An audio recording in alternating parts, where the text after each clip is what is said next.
नमस्कार, मैं कमलेश कबीर आपका एक बार फिर स्वागत करता हूँ इस नए एपिसोड में। आज के इस एपिसोड में हम बात करेंगे लोकसभा चुनाव की। भारतीय जनता पार्टी भारतीय जनता पार्टी ने अपनी 195 सीटों पर उम्मीदवारों की जो लिस्ट थी, बड़े सोच विचार के साथ में उम्मीदवारों के नामों की घोषणा कर दी। और जिस हिसाब से भारतीय जनता पार्टी ने ये लिस्ट तैयार की है, उस हिसाब से अगर हम सोचें कि भारतीय जनता पार्टी अगर ये कहती है कि 370 या 400 पार, तो 400 पार हम नहीं कहेंगे, लेकिन वो उसके नजदीक जाती हुई दिखाई देती है। क्यों? क्योंकि उनका टिकट वितरण का जो तरीका है, वो बड़े ही सोच समझकर तैयार किया गया है। अब ऐसा मैं इसलिए कह रहा हूँ क्योंकि अगर 195 में आप देखोगे, उत्तर प्रदेश में लगभग जो है वो 51 सीटों पे उम्मीदवारों की घोषणा की है, और बहुत ज्यादा जो है वो फेरबदल देखा नहीं है। तो लोगों के हालांकि राजनीतिक विश्लेषक जो है वो लगातार ये अंदाजा लगा रहे थे कि भारतीय जनता पार्टी इस बार जो है वो पुराने लोगों के टिकट जरूर काटेगी, चाहे वो सांसद हेमा मालिनी हो या और भी हम बहुत सारे नाम जो है वो इसमें ले सकते हैं। लेकिन भारतीय जनता पार्टी ने ऐसा ज्यादातर जो है वो किया नहीं है। अब सिर्फ उत्तर प्रदेश की अगर हम बात करें तो उत्तर प्रदेश में सिर्फ और सिर्फ 29 सीटें जो है जिनपे नामों की घोषणा करना बाकी है, जिसमें भी अगर हम देखें तो बाकी जितने भी इनके जो सहयोगी दल है, उनके नामों के चर्चा के साथ में जो है वो फैसला लिया जाएगा। इसके अलावा राजस्थान में भी हमने देखा कि जैसे ओम बिरला हो गए, दुष्यंत सिंह हो गए, तो इनको जो है वो टिकट दिया गया है। ओम बिरला जो है वो हर बार आपने देखा होगा, इससे पहले भी वो कोटा से सांसद है, और इस बार भी कोटा से ही उनको जो है वो टिकट दिया गया है। लेकिन दिल्ली में जरूर भारतीय जनता पार्टी ने थोड़ा सा चौंकाया है।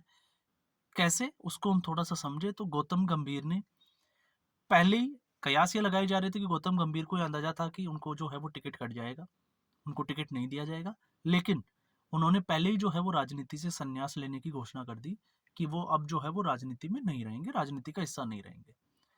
इसके बाद अगर हम देखें तो लगभग जो है वो आधे से ज्यादा सांसद, क्योंकि दिल्ली में जो है वो ज्यादा सीटें हैं नहीं, और उसमें भी चांदनी चौक से जैसे हर बार जो है वो चुनाव लड़ते थे हर्षवर्धन सिंह, तो उनको जो है वो टिकट नहीं दिया गया, उनकी जगह किसी और को टिकट दिया गया। ठीक ऐसे ही परवेश वर्मा परमेश वर्मा को भी जो है वो इस बार टिकट नहीं दिया गया, क्योंकि ये सिटिंग एमपी थे, फिर भी टिकट नहीं दिया। उनकी जगह कमलजीत सहरावत को जो है वो टिकट दिया गया। इसी के साथ में बाकी और भी जो है आपने देखा होगा, रमेश विदुड़ी रमेश विदुड़ी संसद में जो है वो दानिश अली के साथ उनकी बहस हुई थी, और उन्होंने अमर्यादित भाषा का प्रयोग किया था। क्योंकि हम उसको मर्यादित भाषा नहीं कहेंगे, वो असंसदीय भाषा, या हम इसको कहेंगे कि जो संसद में जो शब्द इस्तेमाल नहीं करने चाहिए थे वो इस्तेमाल उन्होंने किए थे। और उसके बाद में आपने देखा होगा कि उनके ऊपर जो है वो कोई बहुत बड़ी कार्रवाई तो नहीं की गई थी, उनसे जो है वो जवाब जरूर मांगा गया था। लेकिन जो कयास लगाया जा रहा था कि भारतीय जनता पार्टी क्या रमेश विदुड़ी को जो है वो टिकट देगी या नहीं देगी, तो इस बार जो है वो रमेश विदुड़ी का टिकट कट गया है, रमेश विदुड़ी को टिकट नहीं दिया गया है।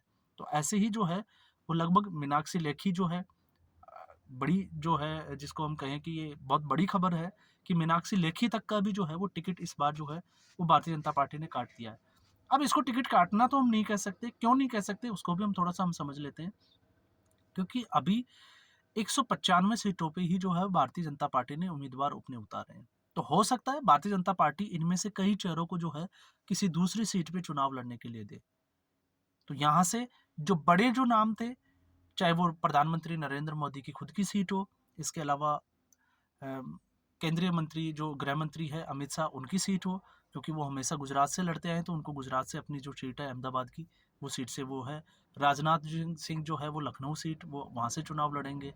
नरेंद्र मोदी अपनी जो है वो वाराणसी सीट से चुनाव लड़ रहे हैं। तो ये जो जितना भी जो अभी आकलन था, इसमें अगर हम एक चीज़ समझे कॉमन सी, तो इसमें हम ये समझ सकते हैं कि भारतीय जनता पार्टी ने जो सीटें जीत सकते हैं और जो सीटें जो है वो निकाल सकते हैं, उन्हीं लोगों को टिकट दिया है। कुछ जगह पे जो है वो फेरबदल किया है, लेकिन फेरबदल के बावजूद जो है वो भारतीय जनता पार्टी उन सीटों पे भी जो है वो अभी तक मजबूत दिखाई देती है, जिस तरह से उन्होंने जो है वो नाम सामने दिए। अब हम बात करते हैं इसी लिस्ट में महाराष्ट्र से, जैसे नितिन गडकरी को जो है वो विपक्ष लगातार जो है उनके, कल भी हमने एक वीडियो में बात की थी कि शॉर्ट वीडियो के तहत वो जो है वो भारतीय जनता पार्टी पे अटैक करते हैं। लेकिन महाराष्ट्र से अभी भारतीय जनता पार्टी ने ऐसे किसी का नाम जो है वो उम्मीदवार का नाम अभी जारी नहीं किया है। तो ऐसी स्थिति में हम उम्मीद करेंगे कि नितिन गडकरी जो है वो अपनी नागपुर सीट से जो है वो चुनाव लड़ेंगे। लेकिन सबसे बड़ी बात थी कि इस लिस्ट में अभी भी जो है वो पंजाब में जो है वो भारतीय जनता पार्टी की स्थिति जो है वो बेहद खराब बनी हुई है, क्योंकि इस लिस्ट में पंजाब से भारतीय जनता पार्टी ने किसी के नाम का अलाउंस नहीं किया है, अभी अनाउंस नहीं किया है। और वैसे भी अगर हम देखें तो पंजाब में भारतीय जनता पार्टी जो है अभी तक उधार के नेताओं से राजनीति लड़ती आई है। और भारतीय जनता पार्टी इस वक्त भी पंजाब में ऐसी कोई स्थिति जो है वो अभी तक दिखाई नहीं दे रही कि भारतीय जनता पार्टी जो है वो यहाँ पे जोर लगा के कई चुनाव लड़ना चाह रही हो या चुनाव में अपनी सीट जो है वो जीतना चाह रही हो। अब मैं ऐसा इसलिए कह रहा हूँ क्योंकि अभी तक जितने भी जो नेता आए थे, एक अश्विनी शर्मा जो थे वो पहले भारतीय जनता पार्टी के पुराने नेता थे। इनके अलावा एक भी जो है वो कद्दावर नेता भारतीय जनता पार्टी में आपको नाम जो है वो पंजाब में देखने को नहीं मिलेगा। अब बात करते हैं अगर हम कैप्टन अमरिंदर सिंह, सुनील जाखड़, तो ये वो लोग हैं जो कांग्रेस पार्टी से भारतीय जनता पार्टी में आए। तो ऐसे ऐसे में हम कह सकते हैं कि ये लोग जो है वो उधार के नेता है। अगर ये लोग बाहर फील्ड में जाके अगर ये वोट मांगते भी हैं तो लोगों को मैसेज आता है कि इन्होंने जो है वो कांग्रेस में रहते हुए क्या किया, या कांग्रेस के ऊपर जो है वो लगातार भ्रष्टाचार के जो आरोप है, तो ये लोग जो है वो इन आरोपों से जो है वो बच नहीं सकते हैं। और ऐसी स्थिति में दूसरी बात हम यहाँ पे करेंगे, अभी भी जब चुनाव बहुत नजदीक है तो पंजाब में आप देखोगे कि कहीं भी किसान आंदोलन चल रहा है, लेकिन इसके बावजूद कहीं भी जो है वो भारतीय जनता पार्टी का ना कोई आपको जोर शोर दिखेगा, ना कोई आपको मीटिंग्स, बहुत कम लेवल पे जो है वो मीटिंग्स वगैरह की जा रही है। नए नेता जो लोग जो है वो सामने आके कोई भी, क्योंकि किसान आंदोलन अभी चल रहा है, तो इस किसान आंदोलन को देखते हुए जहां भारतीय जनता पार्टी के जितने भी जो पंजाब के लीडर्स थे उनको आगे आके अपना स्टेटमेंट देना था, लेकिन भारतीय जनता पार्टी के किसी भी नेता ने ऐसी तोहमत जो है वो उठाई नहीं है। वजह कुछ भी हो सकती है, लेकिन कोई भी जो है वो भारतीय जनता पार्टी को लीड करने को तैयार नहीं है। तो अब भारतीय जनता पार्टी की यहाँ पे नजर रहेगी कि भारतीय जनता पार्टी जो है वो अकाली दल के साथ में गठबंधन करती है या नहीं करती है। तो यहाँ पे अगर वो गठबंधन करती है तो भी भारतीय जनता पार्टी को कोई बहुत ज़्यादा फायदा हो जाएगा पंजाब में, ऐसा अभी देखने को नहीं मिल रहा है। और अगर वो नहीं भी करती है तो भारतीय जनता पार्टी को लीड करने के लिए अभी पंजाब में ऐसा कोई नेता आया नहीं है जो बाहर आके कोई स्टेटमेंट दे, बाहर आके जो है वो पब्लिक जिसको कहे कि मंच के ऊपर आके जो है वो कोई किसी का नेतृत्व करे, क्योंकि ये चीज़ें जो है वो अभी बहुत पीछे दिखाई देती है। तो ये पंजाब की स्थिति अभी भारतीय जनता पार्टी के लिए जो है वो चिंताजनक बनी हुई है। और आने वाले समय में भी हम ये देखेंगे कि भारतीय जनता पार्टी अगर एक सीट भी निकाल ले पंजाब में तो ये बहुत बड़ी बात होगी, क्योंकि अभी तक इसमें जो है वो कोई नज़र नहीं आ रहा कि भारतीय जनता पार्टी सीट निकालेगी। इसके अलावा तमिलनाडु में हम देखें भारतीय जनता पार्टी ने नामों की घोषणा की है, केरला में भी कुछ नाम जो है वो भारतीय जनता पार्टी ने जो है उम्मीदवारों के नाम घोषित किए हैं। तो ऐसी स्थिति में ओवरऑल अगर हम देखें तो दूसरे हम देखते हैं विपक्ष, क्योंकि विपक्ष अभी तक जो है ऐसा कांग्रेस पार्टी अभी किसी का नाम जो है वो अनाउंस कर नहीं पाई है।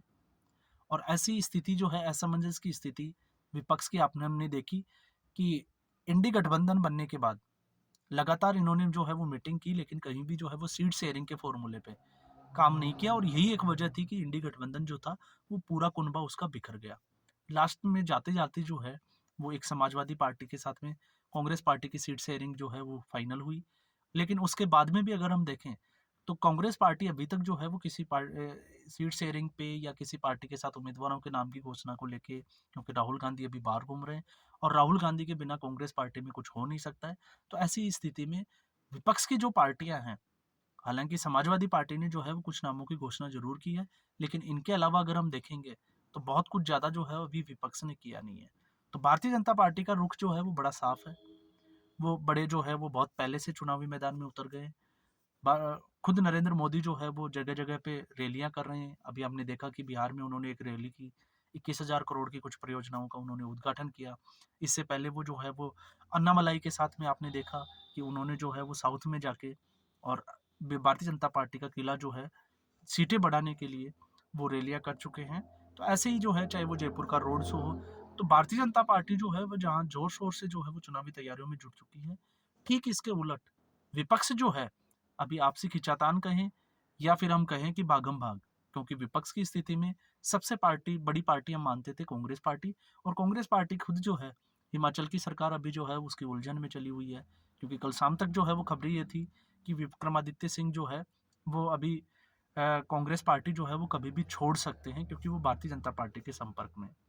और भारतीय जनता पार्टी पे बड़े आरोप लगते हैं कि ये खरीद फरोख्त करते हैं, या जिसको हम कहें कि ये दल बदल या ईडी जो भी चीज़ें हैं, लेकिन सबसे बड़ा सवाल तो यही है कि क्या कांग्रेस पार्टी जो है वो अपने नेताओं को रोकने में, उनकी समस्याओं को सुलझाने में नाकामयाब हो जाती है?